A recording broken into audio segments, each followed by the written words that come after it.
G'day guys, I'm D-Mac from NBA Fantasy Bible, and along with me is Kayla Fonte, and together we are Between Two Hoops. Kayla, how are you? I'm doing well. How are you? Doing really, really well. Guess what? It's time for another Yahoo Mock Draft. We have a draft coming up in 5 minutes. Now, between now and then, what's been going on and how's work going? Work is going well, keeping me busy as always, but I've started to dive into 2024-25 fantasy content, so that'll be exciting. Absolutely. Now, I had a mock draft the other night with Puppy Roy. Unfortunately, you weren't able to join us, but great to have you back on tonight. We were just going through some trends that he's seen in the last week or so. Have you noticed anything in the last few days? One thing I've noticed is James Harden. He's starting to rise a little bit, which I think is nice. I think he's going to have a great season this year, especially with the absence of Paul George. So it's going to be really exciting to see him. Absolutely. And I think the good reason that James Harden is rising up the boards, I think his ADP is sitting around that 2021 mark at the moment. A lot of people have been touting him as a potential first rounder or end of first round, second round sort of guy. And I would agree with that. I think he's in for a big season. It won't be the Harden of yesteryear, but it will still be quite solid value, particularly if you're one like myself that looks at statistical scarcity and trying to look after your assists really early. So I think that's a great one, and it should continue to rise as we approach the start of the season. Now, we've got just less than 4 minutes until the mock. You are picking at pick 5. I'm picking at pick 10. Now, have you seen anything of note picking it around that 5 spot? I've noticed that it's very tricky, which is why I put myself in this position, because I think there's a very clear top 4. So that's why I put myself at 5, because who do I pick? Tyrese? That seems to be where he's ranked at about. So I'll have to see what I decide. And I think Tyrese's value, I won't say his value is taken a hit, but a lot of people have soured on him at the end of last season. He was quite disappointing coming back from that hamstring injury, quite slow to ramp up. And he did come back, in my opinion, and I think we spoke about it as well, came back a little bit too early. Then he got re-injured, and then he didn't really get back to the heights. And obviously, Siakam joined the team as well. Still not sure if that's going to be, or if that was a major impact, and if that's going to continue being an impact on Haliburton's value this season. Where do you see that, particularly talking about your old boy Siakam there? Yeah, I think that Haliburton could still be around top 7, top 8 value. I think we can still expect big things from him this year. Obviously, adding another star like Siakam affects everyone's value a little bit there, but I don't think it's going to have a major impact in a full season, them playing alongside each other. What do you think? Absolutely. Yeah, I would agree with that. And when you think of some other guys that people consider at around that pick 5 mark, Anthony Davis has been very popular recently. Giannis, particularly when you're thinking of head-to-head in category leagues, you're going to punt free throws immediately, and it guides, I guess, your build from that point on. I tend not to like to dive into a punt straight away. But I can see that Haliburton just provides you with that flexibility for the rest of the draft as well. So you could go one way or the other. AD, of course, with his per game value, I think he's a surefire for a top 5 per game mark. But do you trust his health as well? That's something the that thing you need to consider. Yeah, didn't really have that issue last season with injuries, but still, you can't predict what's going to happen this year, right? And just because he has that extensive injury history, it still makes people, I think, a little bit hesitant to pick him, even though they know the reward. Exactly right. And I think Giannis has always been a perennial top 6, top 7 pick in head-to-head leagues, even in points leagues, but particularly in category leagues as well. But is age catching up to him? He's not an old guy, but is it injuries as well, or the need for him to be at his peak when it comes to real-life playoffs as well? So that's something else to consider. Yeah, for sure. And there's a lot of older players obviously entering this year, 35 plus. So it gets a little bit tricky with drafting guys like that. And it's a good segue. I'm picking at the 10 spot. We've seen a lot of people take a bit of a flyer on Harden, as we mentioned before. Steph Curry as well. He's in for a big season. But again, it's that health factor. Kevin Durant, there's a bit of talk around him possibly declining, particularly if Bradley Beal stays there. Tyus Jones will be on the team as well. Perhaps that's taken away a bit more usage from KD. It's a little bit murky at the end of that first round. It's something that I'll have to contend with tonight on the mock draft. As we approach, we've got 30 seconds until we go into the draft room, and I would assume we've got another 2 minutes then to set up. So then I will share my screen and we'll start taking us through. Just to reiterate, this is a 9-cat head-to-head category league, and it is a mock draft.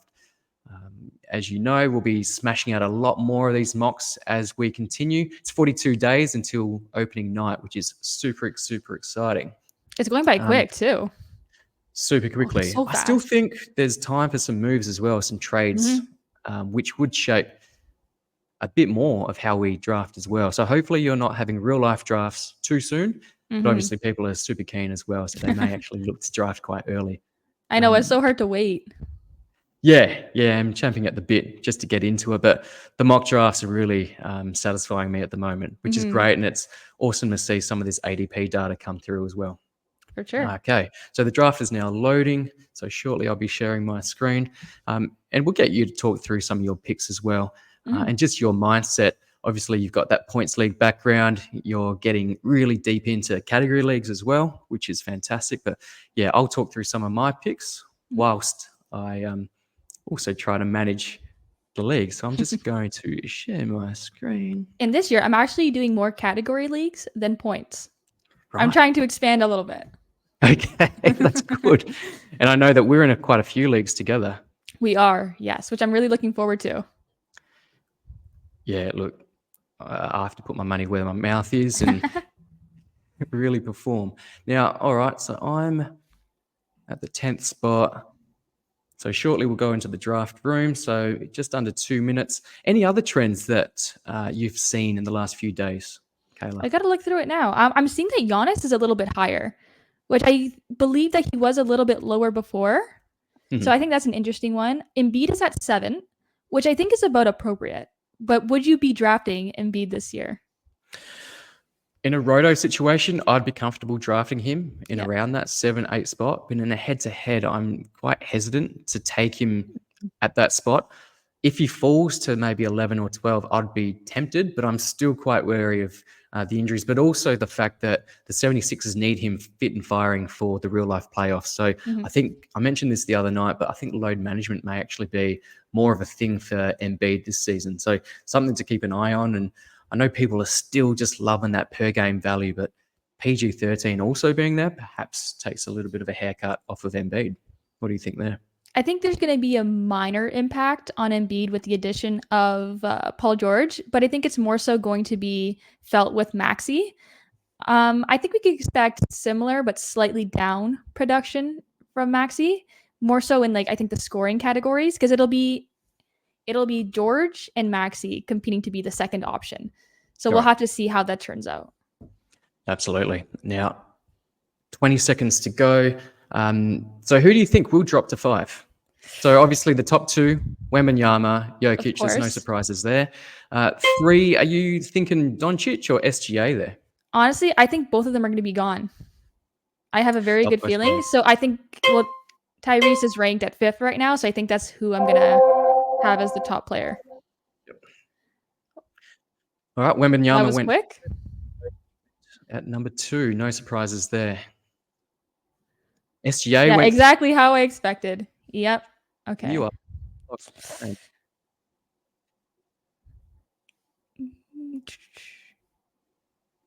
I think I'm gonna go for Haliburton. Haliburton. In a real draft, I wish I would take him first if I could. I'm kidding, but I don't know if just because it's a mock, I do feel comfortable taking him there. If it was a real draft, I would probably think about it a little bit more and what kind of team I want to build. But for now, I'll try Hallie. Straight after Hallie went Giannis at 6, Anthony Davis at 7. I think I've seen him go at 5, but going at 7, I think that's pretty good value there. On the clock is FC, so he's taken Embiid. He has, he's taken Embiid at 8, which is interesting. Yeah, I probably would have waited a little bit, like you said, around the 10 mark. Yeah, maybe around there. But I'm still hesitant to pick him up. I'm on the clock. Tatum went at 9. I'm on the clock at 10. I'm going to try something a little bit different, but I like Trae Young this season. No DeJounte. I think Trae's got a lot to do. Really does have a lot to do. And I think, he does hurt you in turnovers. But as we often say, I like to ignore turnovers, particularly at the top end of the draft. I'm back on the clock. So Durant went after Young, followed by Steph. Ant went at 13, which is quite high for me. I'm going to put my money where my mouth is. James Harden for me. That is a good pairing right there. So you're set for assists. That's for I'm sure. set for assists. Absolutely. No, I've mentioned this earlier. I do like that pairing just because now I can focus on my big man in the third round. And that happened in our other mock draft that we did too. Someone paired Young and Harden. And I think that's a really great combination. I really do. It really locks up assists. Because those are a hard category to find. Later on. It's very hard. Statistical scarcity, points, assists, always the toughest ones to find. Threes obviously being probably the easier of them to find as well. In the middle rounds, what I've noticed so far is a lot of big men come off the board very quickly. Yes. So it's something to be mindful of as well as we go into the third round. Devin Booker went after LaMelo Ball. So LaMelo, is that a bit too early? I think so. You? LaMelo at 16 is probably one of the higher places that I've seen him. Oh, shoot. Did someone take Scotty? I was hoping Scotty he would fall to me. Taken. Scotty got taken at 19th. Booker at 17th. Sabonis at 18th. So Sabonis and Anthony Davis. Now you have taken Chet. Get those blocks locked up. That. Yeah, take us through that pick. Yeah, I'm very hyped to see him this season. And blocks. Great defender. Can't go wrong with that. Even rebounds too. I'm trying to create a more balanced team. So with Haliburton, I have the assists locked up. So now I'm going more for the defensive categories and just trying to be balanced. Absolutely. Yeah, I'm going for a balanced approach as well. You may not think it. I've gone full-blown assists, but I will be looking to be quite balanced.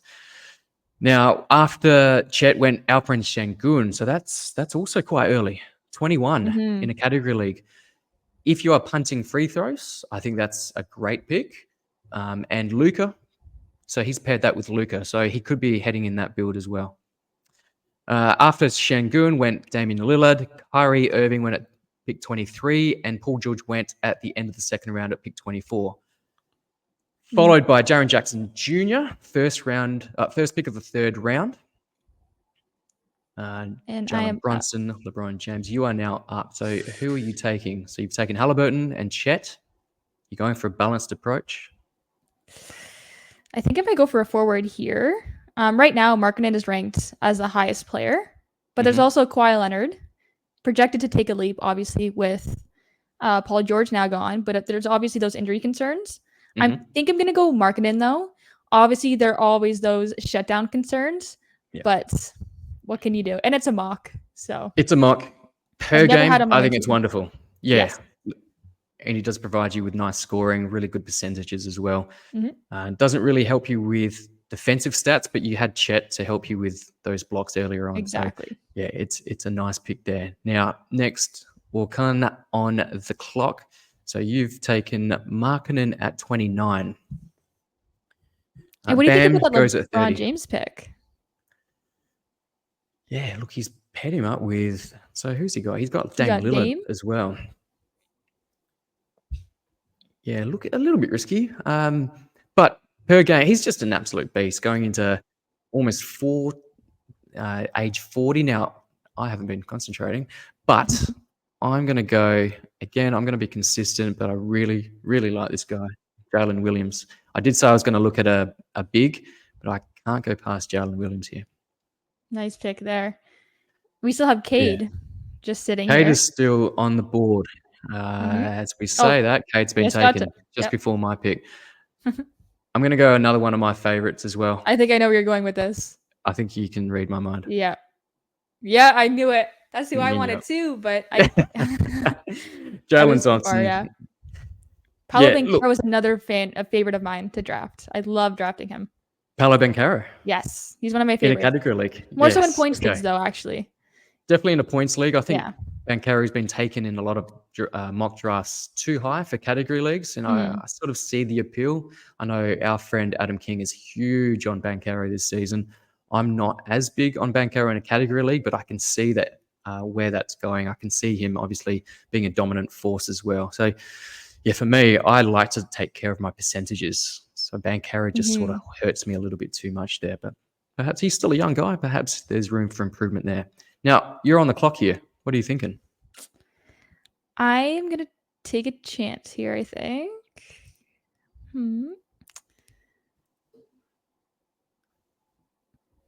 Derek White. I probably Derek White. wouldn't have taken him there in a real draft either, but I like his appeal. I like his appeal. Multi-category contributor. No Yeah, Kristaps Porzingis as well. I think there's a little bit more usage for Derek White. He exactly. was a fantastic performer last season. Whether or not he gets back up to those heights remains to be seen. But I do like that. I really do. Zion went straight after that. So who have we got? Norman. I'm just going to check out Norman's team. Storm and Norman. He's gone Luka, Luka, Şengün, Fox, Zion. So you can see that he's obviously built that nice free throw or punt free throw build. So I like that. I really do. And Zion's an interesting pick too. He's someone who I've drafted before in a couple of years and very up and down. Obviously with injuries too. Last year he was decent for me in a points league.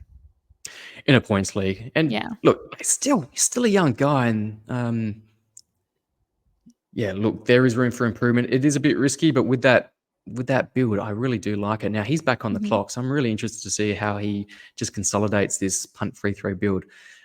Just to let you know, Jimmy Butler was taken at pick 46. What do you think of Jimmy, your boy Jimmy? Now we spoke about him a lot last season. Yeah, I was a little bit hesitant about him, to be honest with you, just because he was very underwhelming last season. Sorry, I just had to draft. So I don't know. He's getting a little bit older too, obviously. And I don't know. Just concerns about his durability, his production, things like that, which makes me a little bit hesitant with drafting him. Yeah, look, I can see that appeal from back in the day, that per game performer, but there was a bit of a decline even per game last season, and he will always have those struggles with his health and playing every single game. Again, the Heat are in it for the playoffs. Are they going to be pushing him that hard? I'm not so sure. So at 46, I can see that appeal, but I'm probably not going to take him there in a head-to-head personally. Now, take us through your last pick. You went Miles Bridges. Yeah, don't get me wrong. Do not like him as a person, but as a fantasy player, he did perform well last year, and I'm hoping he can continue that production this year too. He really just hit the ground running after returning last season. So I think we can expect similar production from him this year, even with LaMelo Ball healthy, or as long as he stays healthy. Absolutely. Now, I need a big man, so I'm taking Nick Claxton. Nice. That's a good one. Now, Nick Claxton, followed by DeMar DeRozan, Julius Randle. Now, it's back on me. Jalen Duren went. I was thinking of double big man there. I'm going to go for out-and-out value, and I think Tobias Harris is going to be a value this season. New role, new team. I think he has more to do now that he is in Detroit. He'll have more to do than he did at Philly, and I think he's going to be for sure top 50 guy this season. Can I just say I'm very disappointed that I missed out on Quickly? Yeah, me too. And it's interesting. It's our friend Norman. He took Quickly in a punt free throw build. Of course, it doesn't mean that you can't pick guys like Emmanuel Quickly. It doesn't suit that build, but it doesn't hurt it as well. So he obviously needed to boost some assists and scoring. So I like that pick as well. Do you generally like Emmanuel Quickly in the 5th round? I do, actually. I think we can expect him to increase his stats from last year. And I think it's going to be very exciting with him on the Raptors, leading the way as the point guard. Absolutely. And that is a nice young team as well. And they're still rebuilding. Exactly. Actually, it's one of my targets in the later rounds when I need a big man. I really do want Jakob Poeltl. I think he's in for a really nice season. So let's see if you don't snipe me. I'll be grabbing that guy as well. Honestly, I'm going more for Barrett in the later rounds. Is that right? Okay. Yes. I like him a little bit more in points. That's the thing. Yeah, because obviously the efficiency doesn't matter as much in points than categories. But having said that, Raptors RJ looked really impressive at the end of last season. So who knows? Maybe he's turned a leaf. Now, Brook Lopez going at pick 66. That is far too rich for me. I think he's on the decline. What do you think about Brook? Oh, wait, sorry. 1 sec. I'm going to draft. You are drafting. I don't want to do this here, but I'm going to go for it anyway. DeAndre Ayton. Solid. Yeah. Solid. We know what he can do. That was the thing, because I wanted a center. Yep. So I feel a little bit more comfortable with Ayton but I probably should No have went no concerns of shutdown or perhaps a little bit. Yeah, Donovan Klingen as well. there's a little bit of concerns there. I was thinking about that, but when you're And not to down like mention a couple Time Lord. seconds left. Time Lord is also on that roster as well. So Yes, that's true. it's going to be a three-headed monster. It's going to be interesting to see how that Yeah. dynamic plays out. I Now, think McCall Aiden will still be Bridges, number one though. I think so. He would Yeah. definitely start. Klingen will have a role, but whether or not he's standard league viable is another one. Now, Mikal Bridges went straight after Ayton. So Mikal Bridges taken at pick 69. What do you think of Mikal Bridges at the Knicks this season? Well, first off, what a turnaround. Because before he was being drafted in like the second round of leagues. Second round last year. Right? Which was crazy. We did warn everyone that was far too rich, but yeah. he was still taken in the second round. Now he's been perennially taken in the 6th, if not 7th round in a lot of mocks that I've been in.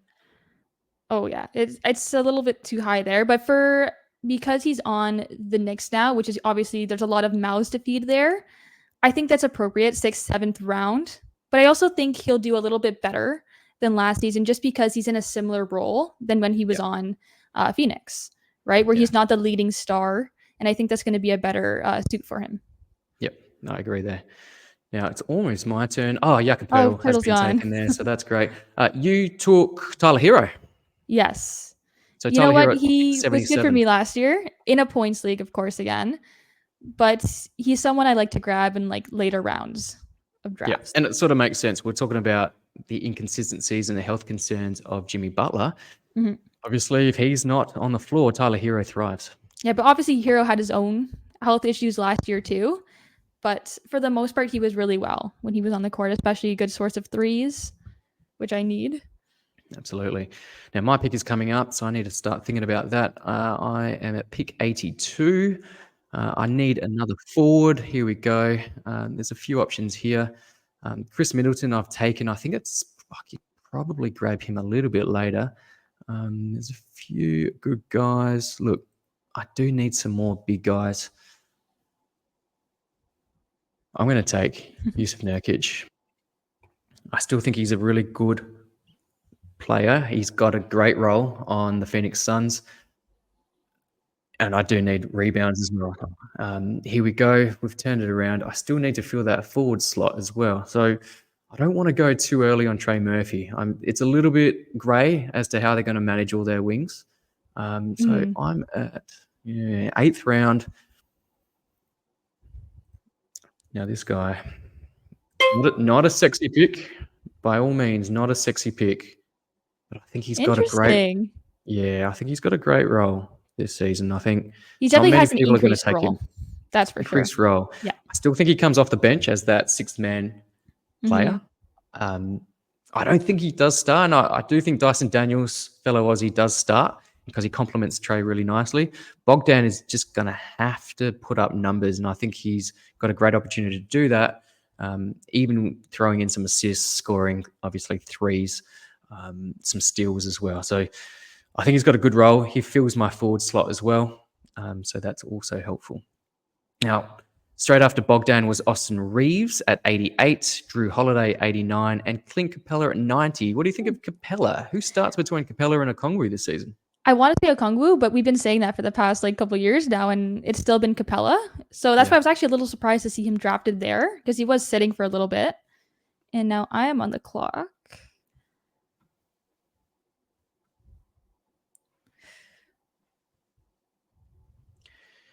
Kobe White just went at pick 91 as well. So I'll let you think through your pick as you've got. There we go. There wasn't a lot of options that I liked. This is the harder part of drafts where you start seeing names and you're like, I don't know. It is. And this is probably where a lot of the ADP data is fluctuating a little bit more than it is at the top of the board. And it sometimes does come down to your team build. We've both gone a bit more of a balanced approach up top, and this is probably where you start nailing your team build moving forward. So Jabari Smith taken at 92 by yourself. I was just going to say Kobe White at 91. How do you see things play out at the Bulls? You've got him. You've got Zach LaVine returning to the team. Obviously, Ayo Dosunmu, Josh Giddey new to the team, and there's also talk of Lonzo Ball doing some 5-on-5 work as well. Yeah, that's been interesting. Definitely have to see more updates around Lonzo's return. But Kobe White, I really like his position this year. I think that he's going to be given a more focused or main role on the team, especially because of that breakout year that he had last season, right? So I think they could trust him more and they want to continue to develop him by giving him those minutes. Yeah, I fear that they're trying to recoup some value on Zach LaVine, and for that matter, they're going to play the hell out of LaVine, trying to recoup that value, looking for a trade, and then Kobe White's going to shine. But in the meantime, I fear that Kobe White may actually could be a great buy low opportunity actually at the start of the season. So that's something to keep an eye on as well. Now, we've just seen Trey Murphy taken as well. So Trey Murphy... followed by John Collins, Jalen Green at the end of the 8th round, Terry Rozier, Jeremy Grant, OG Anunoby. So another Nick there, but he's fallen. Wow, what a fall from That's grace. pretty far. I forgot he was still there. 9th round, I guess they've got a plethora of talent at the Knicks now. Is that Chris appropriate? 9th round. Yeah, I don't know. I think that's maybe about there, 8th, 9th round-ish. It's just a surprising thing to see. Yeah, as you are on the clock, my friend. There he goes. RJ Barrett. RJ. Yep. Yeah. I Chris Paul is the top-ranked player right now that we have available, but he's getting skipped over. Chris Paul. Yeah. If he comes to me, I don't know if I'm going to skip over him. I think I might have to take him. There's a couple of other big guys on the board that are still there that I think are in for a pretty nice season as well. I've got my eyes, I might as well tell you because you can't snipe me from here, but I've got my eyes on Derek Lively. And yes, the two-headed monster, Lively and Gafford. I just feel that Lively, it's a center battle. I do like Lively for this season. I think he has a bit of an edge being such a young player who they want to develop, especially with how he was last season too, right? So I think he has the edge there for sure. Yep. Now we're getting into our utilities. We're not quite at the point where we want to start taking some flyers. And guys, there's Chris Paul. So Chris Paul taken at pick 8 of the 9th round at pick 104. Draymond Green, another old man, taken straight after that. I'm now on the clock. I'm going to grab someone who's going to be someone I'm high on. We spoke about him, but Onyeka Okongwu. Capella was taken roughly 15 spots earlier. I think Okongwu does start. May not be straight away, but at some stage, I think not drafting Alex Sarr could be an indication of either A, they just were concerned because he didn't want to work out for them, or 2, they could be leaning into Okongwu for this season. High draft pick of a couple of seasons ago. So I'm back on the clock. I spoke about Lively. Do I double up with another big man, or do I go in a different direction? I was hoping that Caruso would drop, but he hasn't. Look, I'm going to grab a Deontay George. Ooh, talk us through that one. Yeah, I just think he's got... there's his teammate straight after him. Himself and Colin Sexton, who just went back-to-back there. I think they've got a fair bit to do, and particularly if there's talks of shut down Larry Markkinen, possibly, your guy that you took in the 3rd round. I think Deontay George has a fair bit of room for improvement. Did hurt some of your field goal percentages last season, but he definitely developed into his role. I think he's going to be great for assists, for points, for threes. He's going to be nice for free throws, and hopefully that field goal percentage doesn't tank you. Okay, so Colin Sexton, I think, is also nice at that spot there. Sexton taken at 112. Zach Edey. Is he the first one? I think the same thing. Yeah, I think so. That happened in our last league too. Yeah. Yep. Bobby Portis at 114. Brandon Pajemski at 115. I really like Pajemski's outlook for this season. Talk of him taking a lot more threes, which is great for his fantasy value, and also means that I think his role is really secure for a 29, 30 plus type of role. 30 minutes. Especially with Clay gone, I think that opens up a lot of opportunities for him. Yeah, himself, Kuminga, and Steph, as we spoke about in that 1st round. Amen Thompson. Now, I talked about him on Twitter yesterday as someone who I've seen in a couple of mock drafts hasn't actually been drafted, which is for me surprising because we know his pedigree. defensive maestro with offensive upside as well. I think there's just a lot of concern that there's so many mouths to feed in Houston. There's a lot of young talent there. So because of that unclarity, it makes people a little bit hesitant because we don't know what his minutes are going to be like, how that will work out.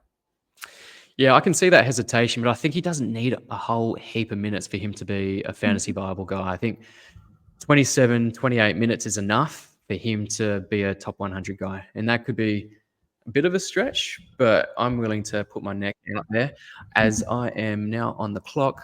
All right. So I've taken Keontae George in the previous round. I might target another wing or a big guy here. There's a couple of question marks. This is where you start thinking about team structure as well.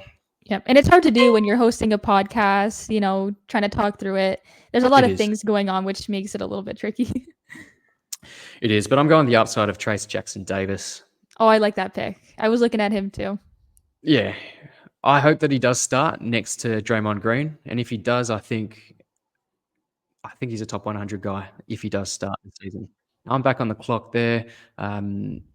Let's have a look. Oh, your player is available.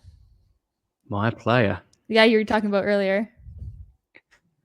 I'm going to see if you go for him. This could be a little bit early. Oh, interesting. I thought you were going to go for Olynyk. Oh, I don't think so. No, I'm going to keep Olynyk for you. He's all yours. Dyson Daniels. I've gone Dyson Daniels. I like that pick, though. Yep. You're very high on him for this season. He's your guy. I am. I'm probably not as high as a couple others. Again, Kingy is massive on him. It could be an Australian thing, but seeming that I took Trae Young early, I like Dyson Daniels there. Shaden Sharp went straight after him. Jordan Clarkson just went at 137, and your friend Kelly Olynyk went at 138. This is now fire territory. Yeah, okay. Do you feel like perhaps his role is going to be quite diminished now that Jakob Poeltl is back in the starting lineup, not injured? He's going to be dominating that center role. Yeah, I think so a little bit. I was more so hoping that, if injuries do arise, that's when Olynyk really steps up. But obviously we cannot predict injuries. Let's see. I'm on the clock right now. 10 seconds.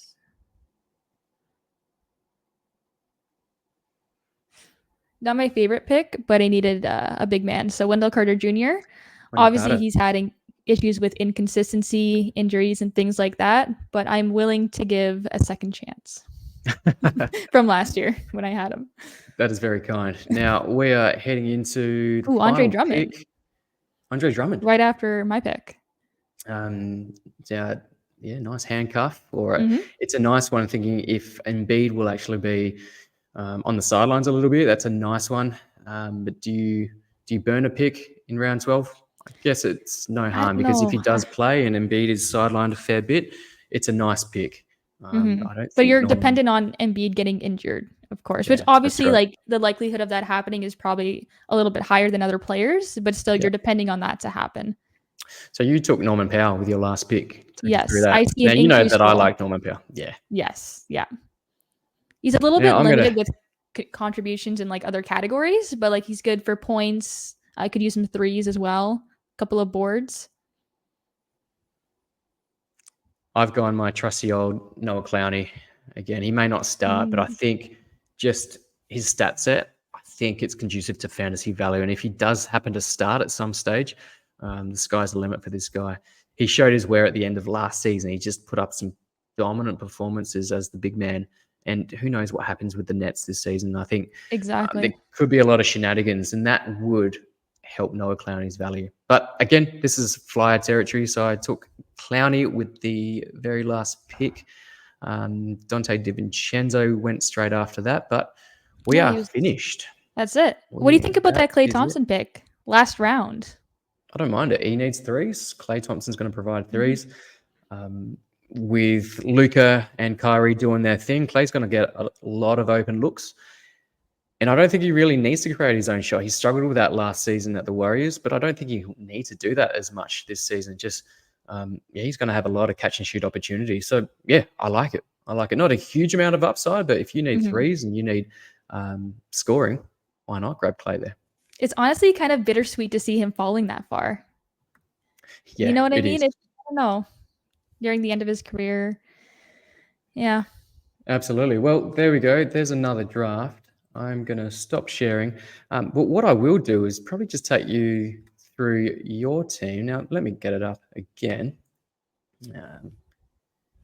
Let's share. Now, you started off. Take us through some of your early picks as I get the teams up. Let's go. For sure. First, Kayla. I would rank this team at about maybe 6 or 7 out of 10. Not my finest draft, I will say that. But I'm pretty happy with some of my top picks here. Tyrese Haliburton, I think in a real draft, I probably would have thought about that pick a little bit more, but I would still feel pretty comfortable taking him 5th, even with the addition of Siakam, the injury issues that we had last year. Obviously, we've talked about him being rushed back a little bit too soon, which I think is a big factor in that.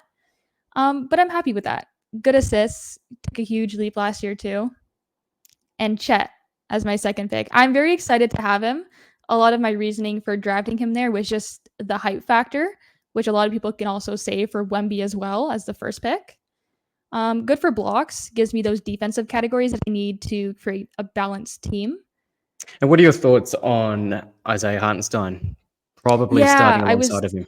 thinking that too. I was a little bit concerned about that, but I think that Chet is just such a dominant force that it won't really affect him too much that I need to be worried about. Yep. Next, you had Lowry. Yeah. See, that I was a little bit on the fence with drafting him just because obviously we talked about the shutdown potential there. But you can't draft just solely thinking about that. Because the thing is, too, most leagues will end a couple of weeks before that happens. So it's not really a major concern, depending on when your league ends. Yeah. Next, you went Derek White. Yeah. Yeah, I want to get on the hype train with that because he was great last season, and I think we could expect something similar this year, especially with Porzingis being out, I believe, until sometime in December. So I think that just opens up more opportunities for him. Yeah, I think he's being slept on a little bit, maybe a I little think bit so of too. disrespect. Yeah, I can't really see him move down in a lot of value this season, particularly as you said with Porzingis sidelined for a little bit of time there. Because the thing is, he's proven his production and his role even with that stacked starting lineup. So nothing's really changed for the team since then besides Porzingis being out. So I don't think we can really expect like a huge dip in value or production or anything like that. No one taking his minutes off of the bench at the moment. Peyton Pritchard's not doing that. Sam Hauser's not doing that. I think Derek White is going to be in for another nice season. So nice pick there. Miles Bridges in the 5th round. Yeah, I like his fantasy game. That's the thing. Obviously, LaMelo is back. Enough said. Yeah, enough said. I don't even need to go into that, but I like his fantasy game, and that's it. Does LaMelo back help Miles Bridges' value? Because we saw he struggled creating his own shot when LaMelo wasn't there. Right at the start, straight after LaMelo was injured. He did get better as the season wore on, but he wasn't able to reach great heights without LaMelo next to him. Yeah, I don't know. I think it'll help him a little bit as well. But there's just so many concerns around LaMelo that even if he's out, I know that Bridges will have to lead the team. And yeah, he's had some struggles there, but he still gave solid value in that position. Yeah, absolutely. DeAndre Ayton next in the 6th round. Yeah, so I just needed a big man, and I was debating between him and Nurkic. And in a real draft, I probably should have gone Nurkic instead. Like you said, they have a lot of depth at center. Yeah, so a little bit hesitant about that one. If I could go back, I probably would have changed it. But he was still decent last year too. I did have him in a points league, and he was solid for me. Yeah, even in categories towards the end of the season where you thought perhaps he would have been shut down, he actually looked awesome. Yeah. But then again, we didn't have Klingon, we didn't have Time Lord as well. So how that dynamic plays out is to be seen. And Ayton's always going to be a draftable type of asset, a tradable type of asset as well. So now that they've drafted Klingon, I know the Trailblazers are massive on Klingon. They loved him from the outset. I think they were, from some of the footage stuff, so I think they were even willing, if it had come to this, would have drafted him at pick 1, but didn't have to. So here we are. Next, you went Tyler Hero in the 7th round. Yeah, he's someone I like to target in later rounds of drafts, namely in points leagues. But with all the issues around Jimmy Butler, obviously they had a lot of health problems last year. They relied on Hero a lot more. And Hero did have his fair share of injuries as well.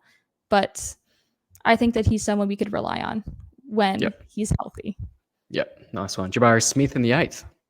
Yeah, this one is an interesting one. I wanted to target another big man. Yeah, I don't know. Decent pick for me. But Houston, I think it's solid, but there's just so many mouths to feed in Houston. Obviously, he is a starter, so he has that advantage. But still, next to Sengun. So, and that's the thing. That's the limiting thing. I think with Sengun sidelined, he showed a little bit more. It gave us better fantasy production. But Sengun's such a superstar, and he's back from injury as well at the start of the season. So we'll see again how that plays out for Jabari Smith. They just stacked. There's a plethora of young talent on that team, and we spoke about it with Amen Thompson. Now Reed Shepherd's there as well. Obviously don't play the same position, but just bringing in all this youthful talent just doesn't take away some of the touches as well. So let's see. Let's find out. RJ Barrett, interesting pick. That's definitely a points league type of pick, but in the 9th round, and we saw just glimpses of fantastic production at Toronto. Yeah, I think the biggest concern with drafting him is just the efficiency issues, which is why he's such an appealing target in points leagues, especially in the later rounds. But I think that he has the potential to take another leap this year with Toronto. As we've said before, they are a rebuilding team. So I think that just means more opportunities for these young guys. So why not take a chance? And also, it's hard to get points later in the draft. So getting RJ Barrett to get you help with those points, I think, is a nice pick there. Malcolm Brogdon. Now, this is an interesting one. I didn't pick your brain on these picks in the later rounds, but Malcolm Brogdon, take us through that one. That also was a little bit of a risk as well. Obviously, we have to see how that Washington lineup kind of shakes up. I think he is projected to start, though, which is why I was kind of okay with drafting him. But he can give you a couple of assists at least, which is a little bit harder to find, obviously, at this stage in drafts. But we'll see what happes there. And I didn't actually notice, but where did Jordan Poole get taken? Because that'll be an interesting dynamic as well. Yeah, it was going by so fast too that it was just like one pick after the other. Yeah, it would be around this point here. Just scan your eyes. That will come across it. But yeah, it'll just be interesting to see how that dynamic plays out if Malcolm Brogdon actually does play a fair bit as well. There's talk that he's a nice veteran presence, so perhaps he does play, provide some of the youth some guidance as well. So yeah, Malcolm Brogdon, interesting pick. But at pick 10, you're almost in flyer territory here and looking for some upside as well. Even if he plays just half the season, I think it's a nice value pick there. Nice even maybe Roto. A tradable asset, but could be a tradable asset. Yeah, I think he will start the season really nicely. Ayo Dosunmu. Now we spoke about the murkiness with the value of Chicago Bulls. You've gone to Dosunmu. Yes, I saw that he was available, so I thought I would take a flyer on him. Obviously, there's a lot yet to be seen with how this Chicago roster will shape up. What happens with? I think he's going to come off the bench, though. I think that's a given. But what happens with Levine? That's the thing. Does he get traded at some point? Most likely. Will we see Dosunmu getting more runtime? If that happens, probably. Yeah, and he looked great at the end of last season. Of course, there were some key absences for the Bulls, but yeah, he looked really, really solid, and it was a nice waiver wire pickup and helped a lot of people to championships in their fantasy leagues. Wendell Carter Jr., you needed a big man, and he is a big man. Do you think that the three-headed monster at the center position at the Magic is going to hurt his fantasy appeal? I think it will impact it a little bit, but I know that he's still the number one center on the team, which is why I feel a little bit comfortable taking him with the last couple of picks in the draft. He could end up being a drop for me at some point in the season if this was real. Obviously, he's had a lot of inconsistencies, injuries, so a little bit of a chance there, but yeah. It's solid. You needed some big guys. Exactly. There wasn't much left at that point. At this point, and as we had mentioned last season, you tend to stream through your last couple of slots anyway. So if he ends up being a nice pick, then that's a win. And if not, then you start streaming or picking up some really hot waiver wires as well, waiver wire guys. Now, you finished off the draft with Norman Powell. Take us through that. Yeah, so I like him as just like a last pick to conclude the draft. Obviously, we've talked about Paul George being gone now in Philadelphia. So I think that just means extra usage for guys like Powell. Obviously, he isn't the best contributor to multiple categories, but he can give you those points, some threes, which is great, a couple of boards. And then sometimes he'll contribute to other categories too, but not as much. Absolutely.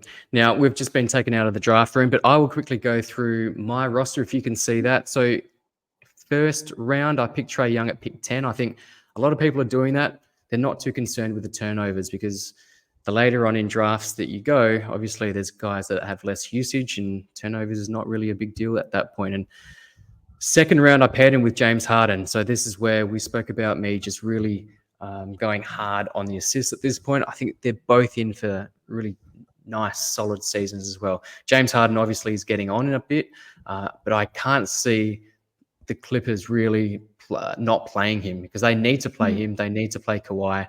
And I think the days that Kawhi does sit, James Harden's just going to go absolutely nuts. So really, really like Harden. If you can get him in the second, fantastic. If you need to reach a little bit and get him at the end of the first round, pick 10, 11, 12. I don't have any issues with that either. Jalen Williams, some would say that 34, pick 34 overall is high. I don't think so. I think dynasty value, he's got top 25 potential. So this is not too far off. And I think that just with that blossoming team of Thunder, I think he's really going to take a step up this season. I just love his value. I love his percentages. I love what he does across the board. So for me, it's a safe pick at pick 34. Jalen Johnson, another one that probably in some eyes shouldn't be taken this early, but he's still young. And we saw what he did last season. He was close to this value last season, and it really was just his defining season, his breakout season. So I think he does have another year to go. Nick Claxton, I needed a big man, and I think getting Clacko at 58 is still decent value. Of course, Nets are going to have some concerns later in the season. They're going to be a tanking team, but I'm hoping that he'll still provide enough value to be a viable guy at that point. Tobias Harris, spoke about him having some really nice value at Detroit. So 63rd overall for someone who I think should be a top 50 guy for categories.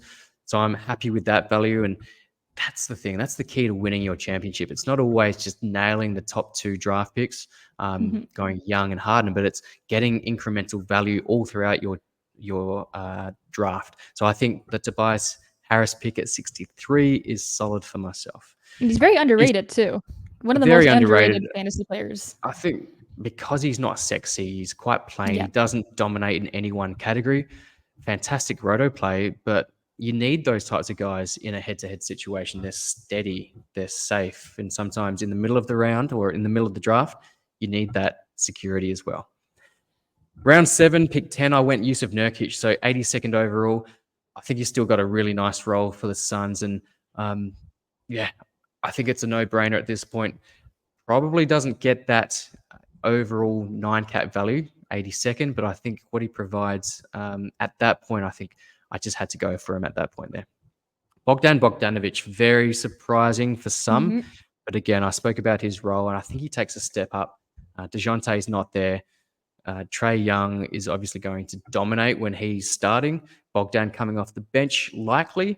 I think he's going to have a really, really nice season and similar to what he did last season. And I'm pretty sure he's a top 50, top 60 type of guy in 9-cap. Okongwu, just because I think he will, and like you said, we've been saying this for a long time, but this is his moment. Okongwu needs to step up, and I do think that he does start at some stage. We know that he had a bit of a drop-off in terms of blocks last season. I think he can get that. He can recover that. I think 106 is safe for Okongwu. Even at his basement, I think, at his floor, I think that's still value right there. Keontae George, that's a bit of an upside play, but I think he's got a lot to do for the Jazz, alongside of Sexton, alongside of Markkanen.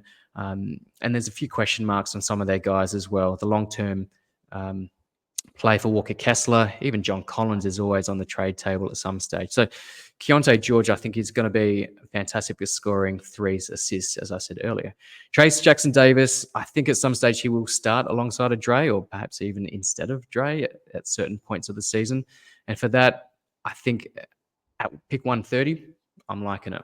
Dyson Daniels, I think he will start. I've got a Kongwu there, and I've got Trae Young. So I've gone heavy on the Hawks. I also have Jalen Johnson. My goodness.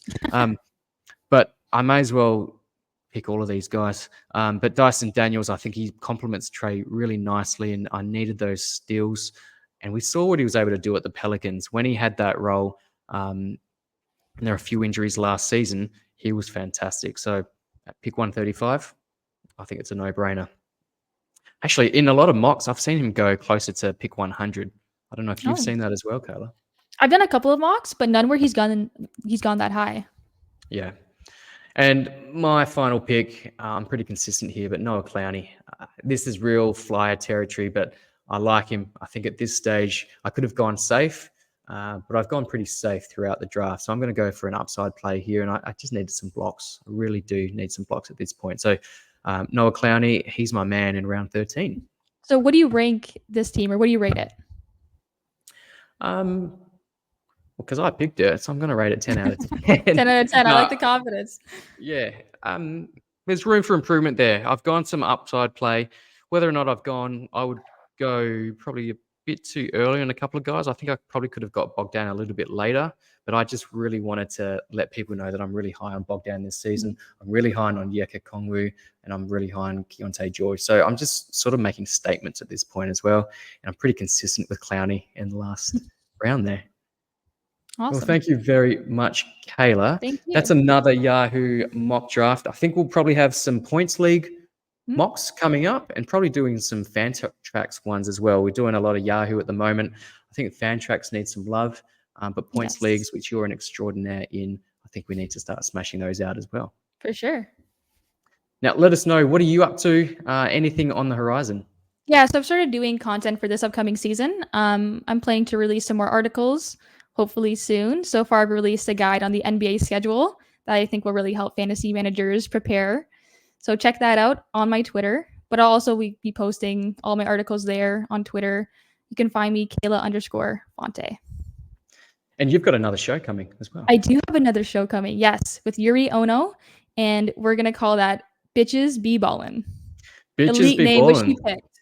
So kudos to her, because that's an awesome name. Absolutely. I'm really looking forward to that. When do you think that'll happen? That'll probably start in the next few weeks? Yeah, hopefully sometime soon. We're planning to get like a couple of intro videos up and running sometime before the season. But yeah, we're still ironing out the details. Absolutely. Now, keep an eye out for that, guys.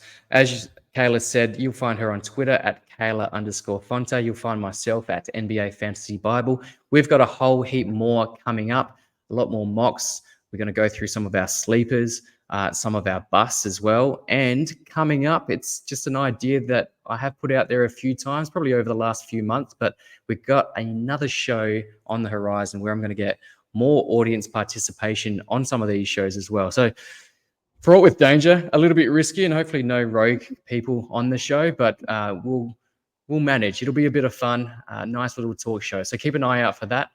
But Kayla, until next time, thank you so much. Thank you. Take Catch care. you later. See you guys. Bye.